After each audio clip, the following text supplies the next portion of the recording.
babban malaminmu. Yesu babban malaminmu.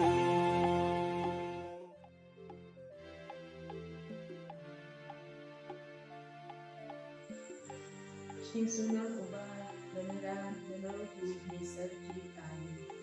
Ya Ubangiji Allah, mun gode maka da ranar ita yau. Muna roƙonka ka zo ka yi magana tare da mu, da kuma sa mu saurari kalmomin ka don mu yi amfani da su cikin zukatanmu. Wannan mun roƙa cikin su Yesu Kiristi mai ceton mu. Amin. Yan uwa na cikin Kiristi, barkanmu da Lahadi. Yau ita ce Lahadi ta hudu ta Faska. A cikin karance-karancen da muka je a cikin littafi, mun ji maganar da aka yi mana gaba ɗaya cewa Ubangiji ya zaɓe mu, ya kira mu, ya kuma keɓe mu domin mu yi shelar bishararsa. Cikin kalmominsa ya ce, na sa ku kun zama haske ga al'ummai, domin mu kawo cetonsa har ya zuwa iyakar duniya. Wato sakon da Allah ya ba mu kenan, mu ya zaɓe mu, ya sa mu yi shelar bishararsa ma duk abin da ke mai rai har ya zuwa iyakar duniya. Wanda sako ne aka ba mu? Babban sakon shi ne, Yesu Kiristi Ubangijinmu ya zo cikin duniya, ya sha wahala, aka gicciye shi, an bizne shi, amma ya tashi. Hallelujah. Yesu na da rai, Yesu mai ceto, Yesu shi sarki. Wannan ita ce babban sakon da Allah ya ba mu je mu sanar da jama'a cewa Yesu Kiristi na da rai. Hallelujah. Amin. Cikin wanga fa sakon nan da aka ba mu, ya ce duk sa'an da muka ji muryarsa ya yi magana da mu, mun zama tumakinsa kenan, mun zama jama'arsa. Zabura ta ce mun zama jama'arsa, mun yi garkinsa. Don haka ne yana biye da mu inda ya kamata mu je. So kulla yomi abin da ya kamata sai mu saurare shi, domin shi ne shugabanmu, shi ne yake jagoran muna bi a baya. Don haka ne shi Yesu nan wanda yake shi raye ya aike mu, ya ba mu sako, kuma yana nan yana bi da mu hanyoyi da ya kamata mu bi, wuraren da muka kamata mu bi mu kai sakon nan. Fatanmu shi ne duk wanda yake mai bi, wanda aka keɓe, wanda aka zaɓa, aka ba wannan aikin, za ta tashi ta yi aikin nan ba tare da shakka ba. Sanin cewa Ubangiji shi ne na nan tare da mu, yana jagoran mu a cikin wannan aikin da muka yi. In mun kai sakon nan ba, me ya kamata mu yi? Ya kamata mu natsu, mu tsaya cikin gaskiya, mu yi shelar nan ba tsoro ba kunya.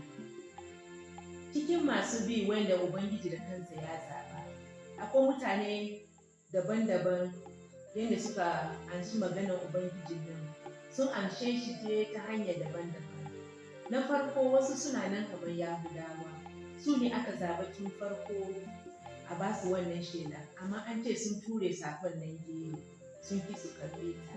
Haka wasu suke, maganar Ubangiji na nan ana kawo musu, amma sun ki su yarda, ba su buɗe zukatansu ba. Fatanmu shi ne Allah zai sa su gane. Akwai waɗansu kuma da suka karɓi sakon Ubangiji, amma kamar yadda littafi ta faɗa mana, wasu sun zama kamar matan nan masu ibada, matan nan masu daraja. Sun ga sun karɓi maganar Ubangiji, da kuma shugabannin gari, manyan gari, sun tuba sun karɓi maganar Ubangiji. Amma da Yahudawa suka zo suka tsaya musu, sabili da maganar nan da aka yi, sun bi shawarar da Yahudawa nan suka yi, ta haka suka sa aka kori shi Bulus da abokin aikinsa Barnaba. Ya nuna kenan tun da wasu masu bi, yawanci ko saboda kwaɗayi, ko saboda son abin duniya, saboda son matsayi, abubuwa dai daban-daban, sun karɓi maganar Ubangiji, amma wasu za su zo da wasu labaru daban-daban wanda suke ba masu kyau ba, sai su zo su rinjaye su, su da kansu kuma da suke masu ibada su zama mutanen da ba za su bar bisharar ubangiji ta ci gaba ba. In har akwai mutanen da ke haka, fatan mu shine Allah zai sa su gane su tuba su ci gaba da watsa bisharar nan domin duka duniya ta ji. Wasu masu bi kuma suna nan kamar Bulus da shi Barnaba, suna aiki tukuru ba dare ba rana, cikin ruwa cikin zafi, an yashe su, an bulale su, sun sha azaba daban-daban, amma duk da haka ba su daina ba. Suna nan suna ta ci gaba da aikin nan, kuma ta wanga kokarin da suka yi shine bisharar ubangiji na nan yana ta yaduwa. Fatan mu shine a kowane lokaci mun da mun jira kawunan mu masu bin ubangiji, za mu dage kamar yadda Bulus da Barnaba suka yi, mu ga cewa aikin nan na yaɗa bishara da aka ba mu mun ci gaba da yi har iyakan duniya, babu tsoro babu kunya, ko da wanda irin wahala ne ta taho za mu tsaya tukuru muna aiki nan. Wannan ya zama misalin abubuwan da ke faruwa ga masu bi a duniyar mu na yau, yadda yawancin mutane sabili da bi da suke yi, ban gaske da suke da shi a cikin ubangiji Yesu, ana wahalar da su, hakkin da yake naka a hana ka, abin da ya kamata a baki a ki baki, domin me? Don kin zama na Yesu, kin zama mabiyin Yesu. Ki sani fa cewa ubangiji na sane da ke, ya riga ya keɓe ki. Fatan mu shine zai ci gaba da baku karfin da kuke bukata domin ku tsaya ba tare da kun yi kunya ba, kun shela cewa shi Yesu ne shi ne sarki.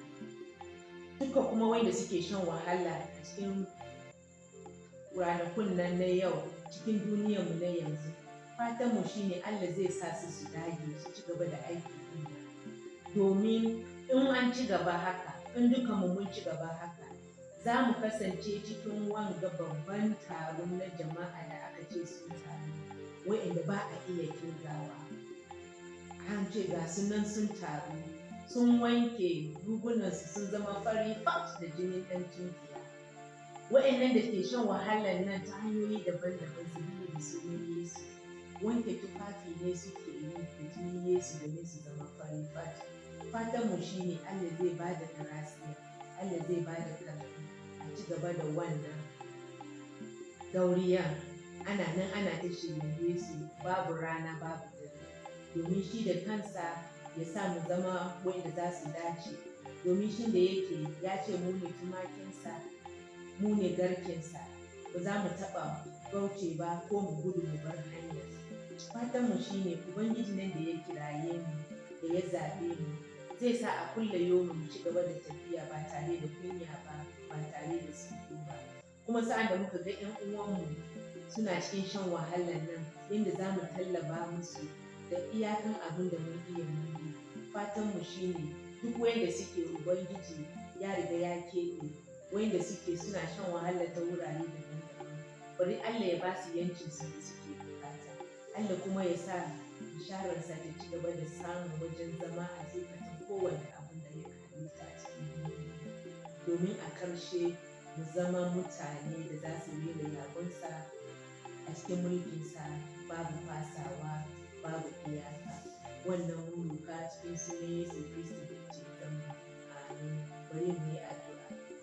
Ya Ubangiji, mun gode maka da maganarka da kalmominka kuma da ka ci gaba da yi mana, muna saurara kowane lokaci. Muna roƙonka ya Allah, ka ba mu ƙarfi mu jimre da wannan aikin bishara, mu jimre da ke sunanka babu tsoro babu kunya, domin mu zama cikin waɗanda za ka zo ka samu a shirye, waɗanda sun riga sun wanke tufafinsu ya zama fari fat, don a ranar ta ƙarshe mu shiga cikin mulkinka muna waƙoƙin yabonka